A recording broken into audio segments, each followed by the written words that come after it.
Hello boys and girls, this is imanderZEL, of course, and yes, welcome to some more Counter-Strike Go footage. And got some Aztec here, and this is still beta footage, sadly. It is the 21st now, it is 3 o'clock during the day in Sweden when I'm recording this commentary, and or almost 3 o'clock at least. And the full game hasn't released yet. It should have released today, but I'm guessing there's still some bugs and things they're working on, the developers. So I guess we just have to wait a little bit more. As you can see, we lost the 2 first rounds. I'm playing as terrorists, and I basically died straight away because I'm the kind of guy who likes to rush. I don't like to pussy around a lot, so I just rushed and I died like in the first 10 to 20 seconds both rounds. So I basically cut it away so you guys don't have to waste like 3 minutes of your life, and I don't have to show how fucking awful I am sometimes. Instead, we start off with a nice, awesome shotgun spree there. 4 kills straight away. You might be thinking, but why, Danders? Why? Why are you using the Nova shotgun? Because it gives you $900 per kill.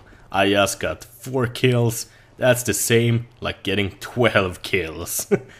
Basically gave me $3,600 in one single round by killing 4 people, and that's about the same amount you get by winning a round actually. So if your team wins the round as well, you get a ton of cash, and that means you can buy really nice weapons, and that's good.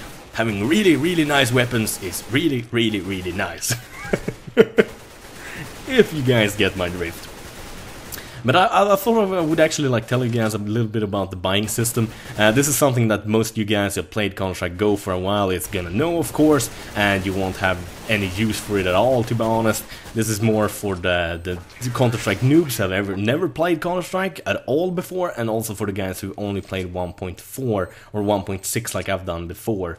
I played 1.1, 1.0, 1.2, 1.3, 1.4, 1.5, 1.6, yeah. I played them all, but basically 1.6 is the latest version of the first Counter-Strike. Anyways, you got the buying system. Every round you win or lose, you get a certain amount of money. The starting round, everyone gets the same amount, $800 if you play competitively, or the competitively mode, so to say. If you play the casual mode, you get 1,000 starting points. I'm not really sure what kinds of money you get for killing people in casual, because I haven't really played it, so I don't have a clue, and I'm too lazy to Google it up. Yes, I know. If you want to know it badly, then Google it up, because I don't think playing casually is fun at all, even though this is still kind of casual, but I think team damage should be on and stuff like that, like collision should be on, so, or else it's not really Counter-Strike in my opinion. So, okay, to get to the point.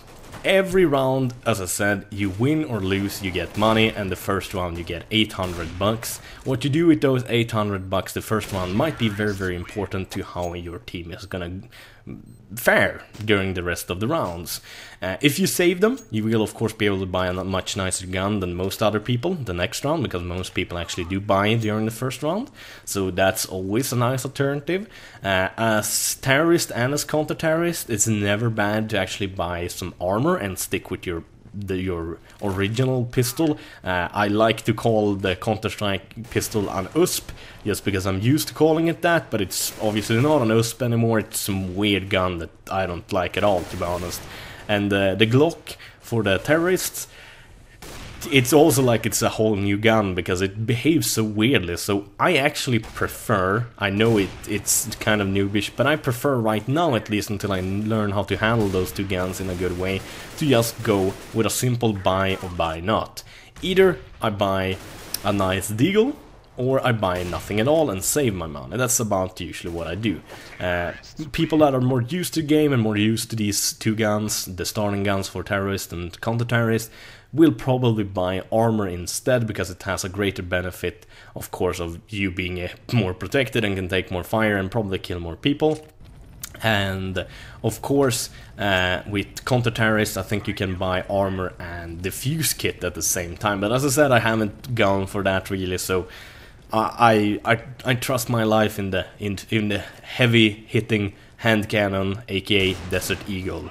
I mean, fuck me, the rounds it fires is like bigger than a fucking assault rifle round. It's just fucking massive. I think in real life it would take your head clean off if it's like if it's a hollow point bullet. Your head would just explode and like go everywhere. It's just a fucking enormous gun. I think it weighs like 2.5 kilos as well. So in real life, so it's just a fucking huge gun.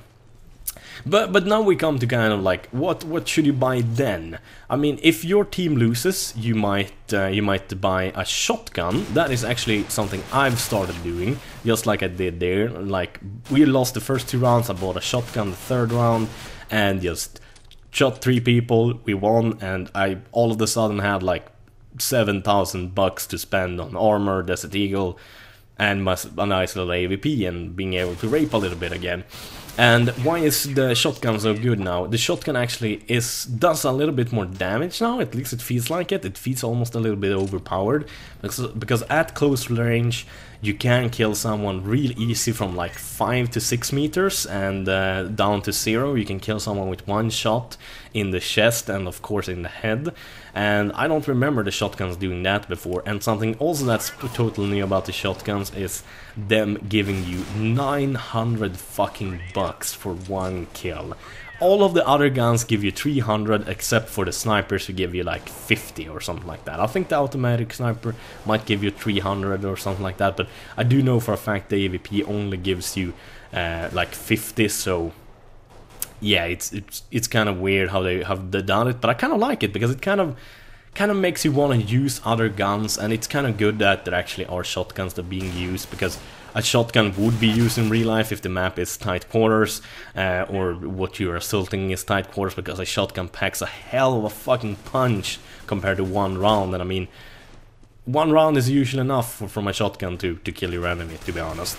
But then again, what kind of guns do you want to start out with? If you're kind of new to Counter-Strike, or if you're new to Counter-Strike Go, you're gonna, as I said, feel very comfortable with the Deagle. It feels almost exactly like it did before. It feels very comfortable, at least for me. I felt straight away that, yeah, this is the Deagle I'm used to, this is the pistol I'm used to, this does not hurt, I like this is not bad at all, I'm gonna do this, I'm gonna use this. Then you have the assault rifles. On the terrorist side you got the Galley. It's pretty good for an assault rifle. It kind of is like the Colt that you see this guy using right here, the Mr. Young guy that I'm specking. But just a bit less accurate, to be honest. And then you have the AK-74 or AK-47, I mean. I'm so used to Battlefield now, so I always say that instead. And that, I mean, the AK, it's super accurate, but it sprays and kicks like a fucking mule. So the best dip firing, both those assault rifle is shoot 2 rounds, burst 2 rounds, then stop, then burst 2 rounds again, and then stop. That's usually the best thing you can do, and aim towards the head or the upper chest area, because that means you will usually hit at least 1 bullet in the chest, and if you're lucky, the 2nd shot will go in the head because of the recoil going upwards, basically. And the 2nd shot doesn't actually go that much higher either than the first one, so yeah. Aim around there, that should be good. And the same thing goes for the FAMAS and the Colt. The FAMAS, of course, has a little bit of an advantage over the Galley, since it has a burst mode, and burst mode is excellent for peeking. What I'm doing here, I'm doing with the AVP, I'm moving up, I'm shooting, then I'm moving to cover, then I shoot again, then I move into cover, shoot again, and sooner or later you're gonna hit him or he's gonna hit you, and being able to shoot 3 rounds at once is very, very good. Colt, really good, has a nice controllable spray, I like it. That's the end of the video. I'm gonna tell you guys more in the next. As usual, thank you guys for watching, have a wonderful day, bye bye.